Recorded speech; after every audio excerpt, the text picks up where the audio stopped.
tous pour cette nouvelle quotidienne. Je vous reçois depuis ma cabine balcon. Alors, je vais vous parler quelques instants de la magnifique excursion Costa à laquelle j'ai participé hier. Alors, l'excursion s'intitulait « Un voyage dans le temps, l'Égypte d'il y a 5000 ans ». C'est une excursion très longue puisqu'on est parti à 9h30, on est rentré à 11h. D'ailleurs, le buffet était ouvert quand on est arrivé et j'ai pu aller me restaurer, ce qui était vraiment très bien. Bon, on était fatigué, mais tellement heureux de notre excursion. Alors, il y a d'autres excursions proposées par Costa, le culte des monuments égyptiens à Gizeh, Memphis et Saqqara. J'ai eu des retours très positifs de cette excursion. Ensuite, l'excursion naviguer sur le Nil comme un pharaon. J'ai eu aussi des retours positifs avec un petit bémol en me disant que la navigation sur le Nil était très courte. Le repas était bon, mais voilà, navigation courte. L'excursion Caire, copte et médiévale, j'ai pas eu de retour, mais dès que j'ai les infos, je vous le donne.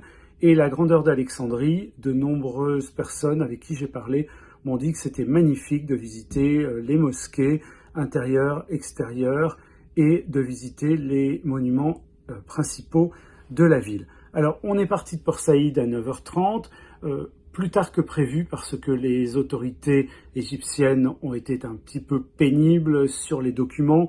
On vérifie les passeports d'un côté, de l'autre et on recommence. Mais il n'empêche qu'on est parti en bus, 2h30 de bus pour arriver au Caire.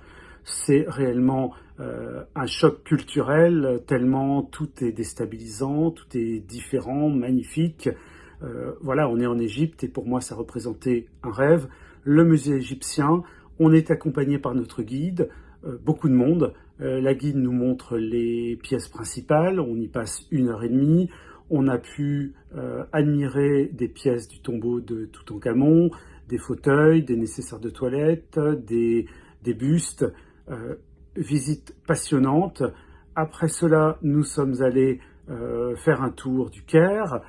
Ce tour du Caire nous a permis, bien entendu, d'admirer le Nil, ce qui est quand même mythique. Voilà. Après, direction les pyramides. Et là, quand on tombe nez à nez pour la première fois avec les pyramides, depuis le bus, c'est un choc. Parce que, voilà, c'est un rêve qui se concrétise et j'ai adoré. Donc on s'est dirigé vers le plateau de Gizeh pour admirer les 3 pyramides de Képhren, Khéops et Mykérinos. Alors je suis rentré dans la pyramide de Képhren, c'était pas prévu par l'excursion, mais en payant l'entrée, on peut le faire. Alors j'avais très peu de temps, j'ai juste négocié avec le guide pour pouvoir faire quelques photos à l'intérieur. Voilà, alors ensuite on est allé manger, alors un peu tardivement, dans un hôtel de luxe, un buffet qui était délicieux. Après ça, on est allé voir un petit musée, musée boutique du papyrus, faire un peu de shopping. Alors, la monnaie locale, c'est la livre égyptienne. 100 livres égale 4 euros. On est vraiment très bien accueillis par les locaux et la visite se passe très très bien. Alors, on est quand même loin quand on arrive à Port Saïd du Caire, puisqu'il y a 185 km.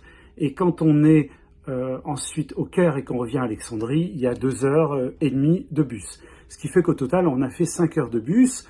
Bon, ça passe vite, on dort un peu à l'aller, on est émerveillé par les paysages et en tout cas, on apprécie l'instant. Alors, il y a 50 personnes qui sont sorties seules du bateau. La guide était extrêmement étonnée quand je lui ai posé la question « Est-ce qu'on peut sortir seul en Égypte ?» La réponse c'est oui. Costa fait remplir un document. Je vous posterai ce document qui permettra de comprendre à quoi vous vous engagez quand vous décidez de sortir seul en Égypte. Il faudra remplir une attestation comme quoi vous suspendez votre voyage jusqu'à Alexandrie, faire tamponner votre passeport à Alexandrie et réembarquer. Si vous arrivez en retard, voilà. En tout cas, hier, tout le monde était à bord puisque à minuit 4, le bateau est parti comme prévu. Voilà ce que je peux vous dire sur cette journée magnifique en Égypte. Je vous souhaite une bonne journée les fans et à très bientôt.